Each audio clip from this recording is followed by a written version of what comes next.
छोड़ा छोड़ेगा कभी भी शोरा त्यागेगा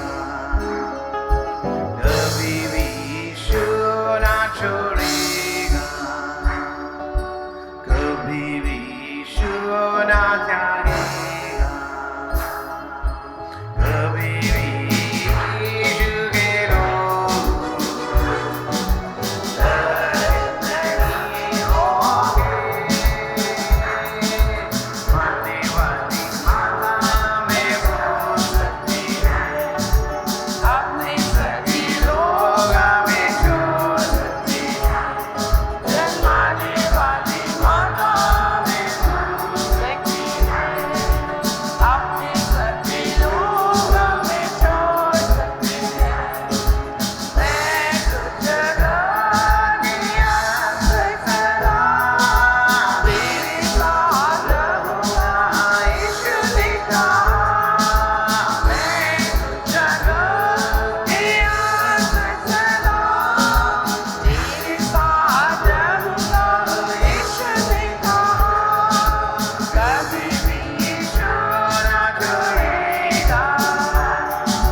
लहरें तुझे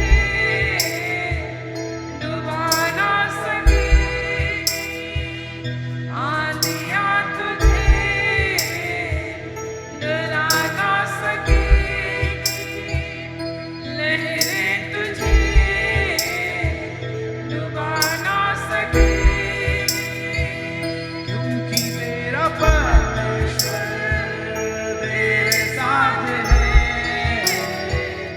चिंता न कर, वो तेरे साथ है, चिंता न कर, वो तेरे साथ है।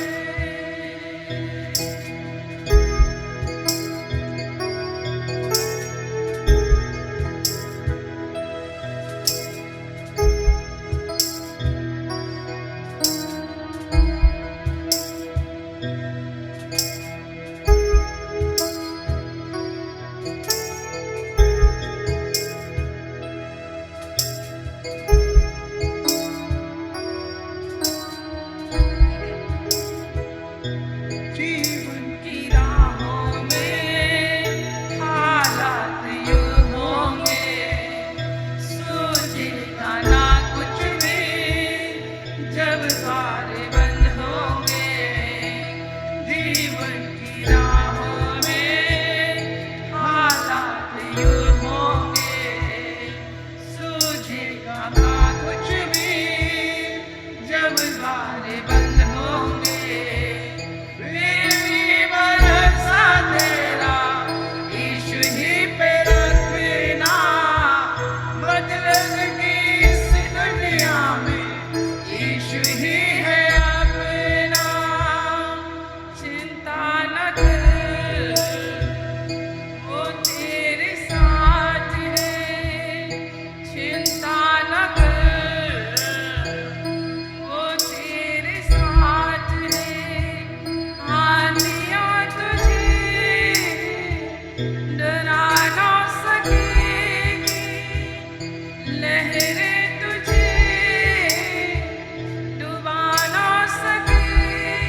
हालेलुया। प्रभु आपको छूता है, प्रभु आपसे बातचीत करता है, परमेश्वर आपको तोड़ता है, परमेश्वर आपके अंदर कार्य करता है। हाँ, सारी महिमा परमेश्वर की है। आप समझते नहीं हैं, ना अपनी बड़ाई करें ना अपने कामों की बड़ाई करें। अगर आप यीशु मसीह के कार्यों को अपने जीवन में देखेंगे कि उसने आपके लिए क्या कार्य किया है, तो आपके कार्य कुछ भी नहीं है। हालेलुया। परमेश्वर के दान के आगे मेरा और आपका दान क्या है? हालेलुया। कुछ भी तो नहीं है। उसने तो अपना निज पुत्र दे दिया। बोले, उसने तो अपना निज पुत्र दे दिया, इकलौता बेटा दे दिया, आपके और मेरे खातिर मरने के लिए, कि मैं और आप जीवन पाए। इसको छोड़ कोई और दूसरा सुसमाचार आप मत सुनिए। अगर आप दूसरा सुसमाचार सुनेंगे तो यीशु मसीह के प्रति आपका प्रेम कम हो जाएगा। आप यही सुसमाचार सुने कि परमेश्वर ने दान स्वरूप अपना बेटा मेरे मरने के लिए दे दिया, मेरे लिए श्रापित होने के लिए दे दिया, कि मैं आशीषित हूँ। आज मैं आशीषित हूँ उसके अनुग्रह से, उसके फजल से, उसकी कृपा से, उसकी दया से। हालेलुया।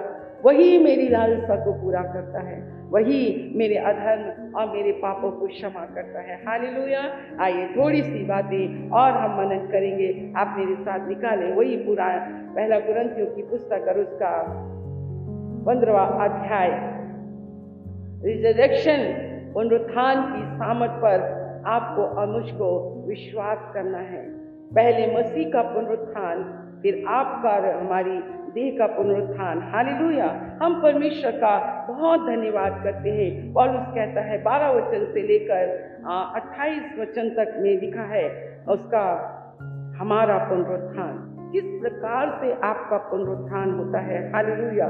कलीसिया में नए जन्म पाए हुए लोग होना चाहिए। अगर आपका जन्म अभी तक नए रीति से नहीं हुआ है, परमेश्वर इन दिनों में आपको समझा रहा है। ये मत सोचिए कि आपके ने प्रार्थना के द्वारा यीशु के नाम से जो आशीषें पाई हैं, चिन्ह चमत्कार पाया है, आप ये सब देखकर चर्च आने लग गए हैं, पर आपका जीवन नहीं बदला है। पुराने को उतारना पड़ता है, तभी नया कपड़ा पहनना पड़ता है। आपको पुराना मनुष्य तो उतारना ही पड़ेगा, नहीं तो आपकी आत्मिक जीवन की उन्नति कभी नहीं हो सकती है। और जब आपकी आत्मिक उन्नति नहीं होगी तो आप हर बात में, हर क्षेत्र में आप घटी और कमी में रहेंगे। नया होना जरूरी है, बाइबल इस बात को कहती है। इसलिए मसीह के पुनरुत्थान के बाद हमारा भी पुनरुत्थान हुआ। आइए उसके 20 वचन को हम देखेंगे, पहला कुरिन्थी 15 अध्याय और उसके 20 वचन को। हाँ, परंतु सचमुच मसीह मुर्दों में से जी उठा है, और जो सो गए हैं उनमें वे पहला फल हुआ। जो सो गए हैं मतलब इब्राहिम, याकूब, इसहाक, जितने भी यीशु मसीह से पहले दिखे सो गए हैं। यीशु मसीह मुर्दों में से जी उठने वालों में पहला फल है। Hallelujah, hallelujah, hallelujah. ये सब विश्वास के, आप इब्रानियों की पुस्तक उसके 11 अध्याय में अगर आप पढ़ेंगे तो उन्होंने विश्वास से ये किया, उन्होंने विश्वास से ये किया, उन्होंने विश्वास से ये किया, उन्होंने विश्वास से ये किया, उन्होंने विश्वास से ये किया। इसलिए मसीह जब मुर्दों में से जी उठा तो सबसे पहला फल वही हुआ, वही हुआ। हालेलुया। आगे हम पढ़ेंगे 21 वचन। क्योंकि जब मनुष्य के द्वारा मृत्यु आई, आदम, यहाँ पर मनुष्य लिखा है, आदम के द्वारा। अगर आप रोमियो की पुस्तक उसके 5वें अध्याय में जाएंगे तो वहां पे भी यही बातें लिखी। हाँ, 21 वचन पढ़ेंगे हम।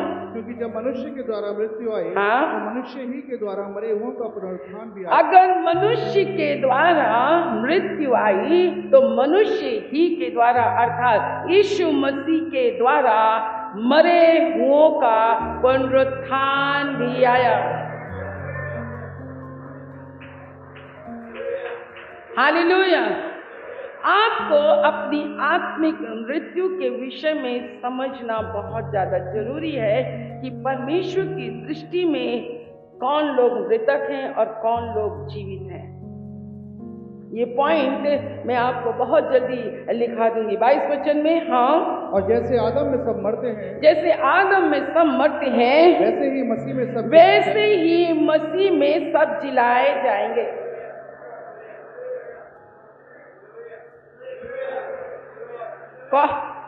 चर्च, कौन जिलाया जाएगा? कौन जिलाया जाएगा? लिखा है आदम में सब मरते हैं, वैसे ही मसीह में सब, फ्यूचर टेंस की बातें हैं, फ्यूचर टेंस की बातें हैं, जिलाए जाएंगे। हम जिलाए जाएंगे। हालेलुया। तो कौन लोग जिलाए जाएंगे? कौन लोग जिलाए गए हैं? मैं जिलाई गई हूँ, मैं जिलाई गई हूँ। मैं कैसे जिलाई गई हूँ? मैं कैसे परमेश्वर की दृष्टि में मैं जीवित हूँ?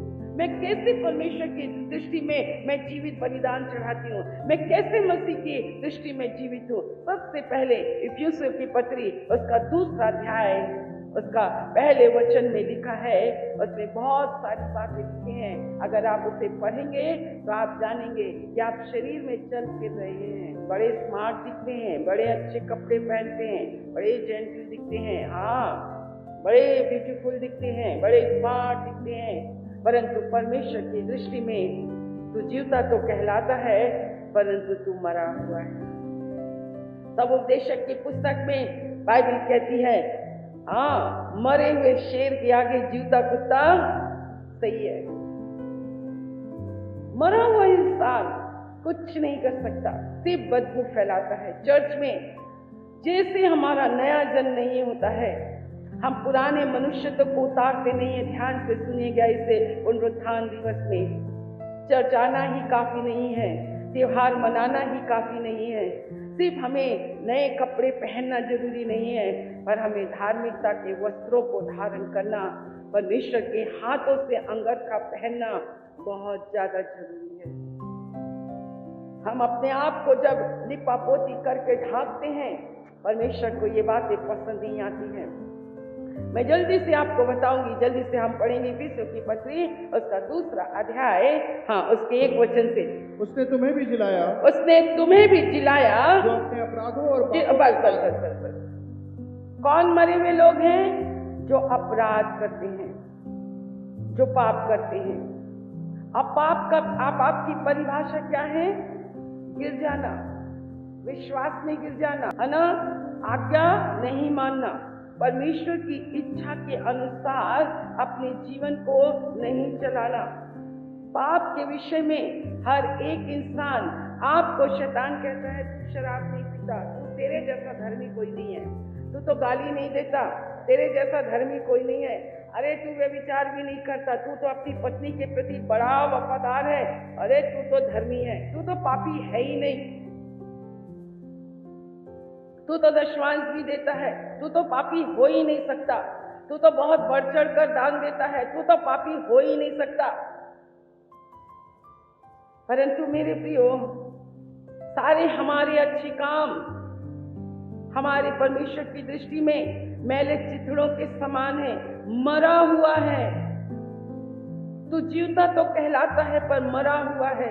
परंतु यदि मैं और आपने और मैंने कभी जानने की कोशिश की है कि मेरे परमेश्वर की इच्छा मेरे जीवन के लिए क्या है?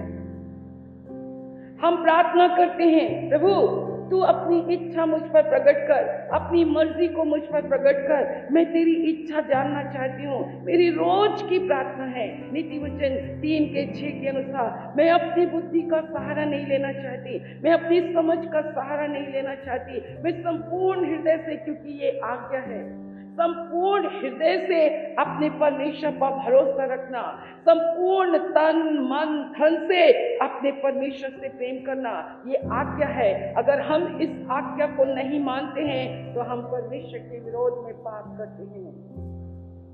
पाप की परिभाषा ये है, जो तुम अपराधों में लिखा है हम बार बार चूकते हैं, बार बार गिरते हैं, अविश्वास में गिरते हैं, हम चिंताओं में गिरते हैं। जो इंसान के जीवन ऐसा है वो परमेश्वर की दृष्टि में मरा हुआ है। बाइबल कहती है आदम ने अपनी इच्छा पूरी की, उसने अपनी मर्जी पूरी की, उसने हवा के कहने से उस फल को खा लिया, और जब उसने उस फल को खा लिया, बाइबल कहती है जो तुम अपने अपराध करते हो, जो तुम अपनी इच्छा के अनुसार चलते हो, जो तुम अपनी मर्जी के अनुसार चलते हो, तुम मनुष्य की बनाई गई विधियां और नियम और परंपराओं को ऐसे मानते हो, परंतु तुम परमेश्वर की आज्ञाओं को टाल देते हो। कलीसिया में ऐसे मृतकों की संख्या बाइबल कहती है बहुत ज्यादा है। हेलो, आप सुन रहे हैं? किसके जिलाए जाने के लिए बाइबल कहती है? नंबर 1 इस बात को कहता है। नंबर 2 आप मेरे साथ निकालेंगे उत्पत्ति की पुस्तक और उसका 3रा अध्याय। जब परमेश्वर आदम और हवा से बातचीत कर रहा था, परमेश्वर कौन लोग परमेश्वर की दृष्टि में मरे हुए हैं, ये शब्द जो है वो किन के लिए है कि एक मनुष्य के द्वारा पाप आया और मृत्यु आई, तो दूसरे मनुष्य के द्वारा जीवन आया, पापों की क्षमा आए, वो जिलाने के लिए पुनरुत्थान दिवस जो है एक मरे हुए इंसान को जिलाता है। हालेलुया।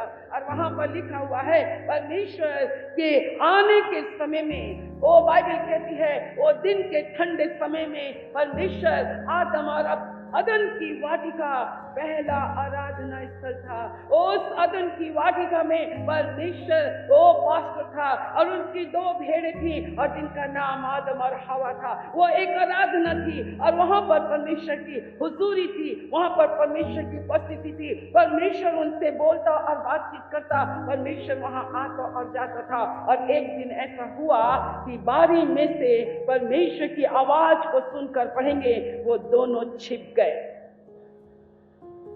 उत्पत्ति की पुस्तक 3रा अध्याय। हाँ। तब यहोवा परमेश्वर जो दिन के ठंडे समय वाटिका में फिरता था, हाँ। शब्द उनको सुनाई दिया, हाँ। और आदम और उसकी पत्नी वाटिका के वृक्षों के बीच यहोवा परमेश्वर से छिप गए। हाँ। तब यहोवा परमेश्वर ने पुकार कर आदम से पूछा, हाँ। तू कहाँ है? हाँ। उसने कहा, मैं तेरा शब्द बारी में सुनकर डर हाँ। गया, क्योंकि मैं नंगा था, हाँ। इसलिए छिप गया। हाँ। उसने कहा, किसने तुझे जताया कि तू नंगा है? हाँ। इस वृक्ष का फल खाने को मैंने तुझे मना किया। मेरे प्रियो, जो लोग परमेश्वर की हुजूरी से, परमेश्वर की उपस्थिति से दूर रहते हैं, छिपते हैं, परमेश्वर के सन्मुख आना नहीं चाहते हैं, वो मृतक हैं, वो मरे हुए हैं परमेश्वर की दृष्टि में। जो परमेश्वर की आवाज को सुनकर, भविष्यवाणी की आवाजों को सुनकर, परमेश्वर की आपके बीच में तो कभी ऐसा हुआ नहीं है, आपने तो आत्मिक माहौल को कभी देखा ही नहीं है,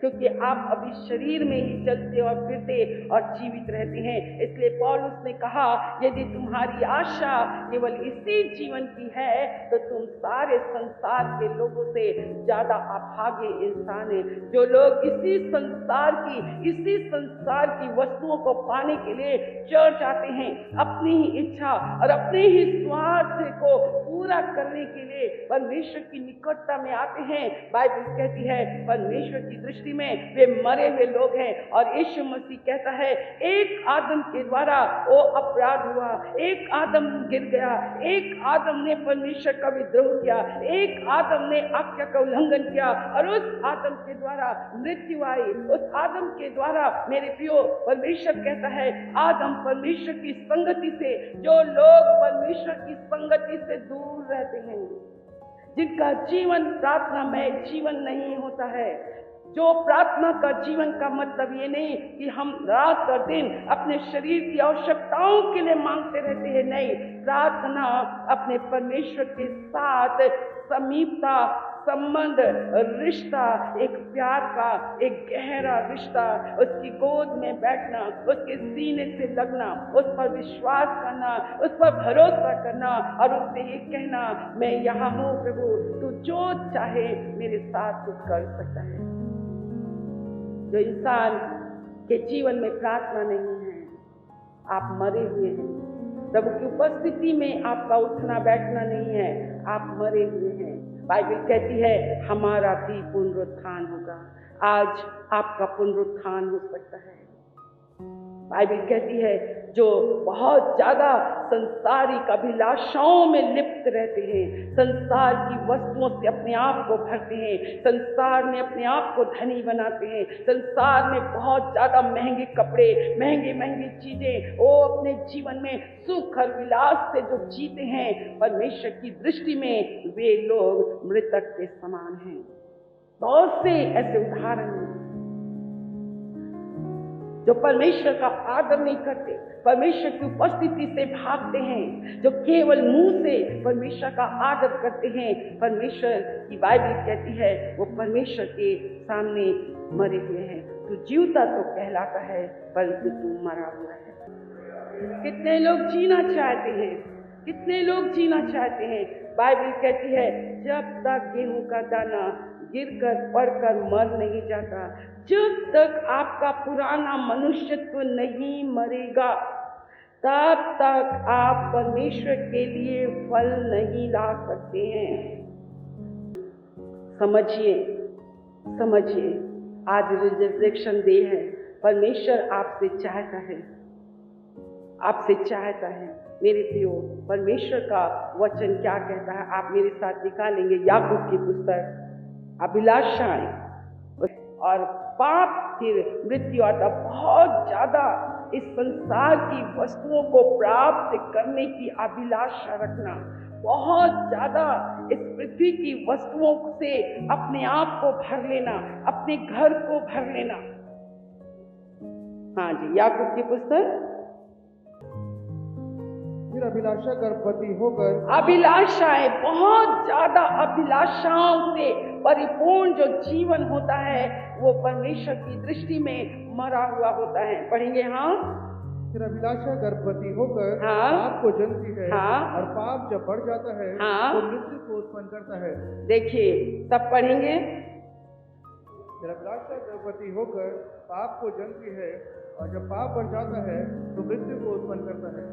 जब पाप बढ़ जाता है, अभिलाषाएं बढ़ जाती हैं, मनुष्य की इच्छाएं बढ़ जाती हैं, मनुष्य की महत्वाकांक्षाएं बढ़ जाती हैं,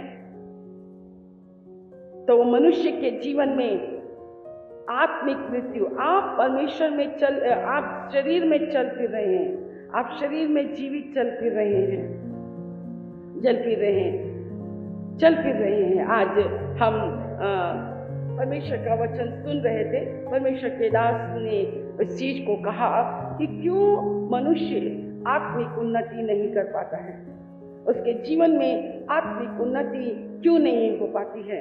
और ये शुरू से परमेश्वर ने मेरे मुख के द्वारा आपको सिखाया। ये मेरे पर्सनल एक्सपीरियंस है, जिससे मैं पूरी सहमत हूँ।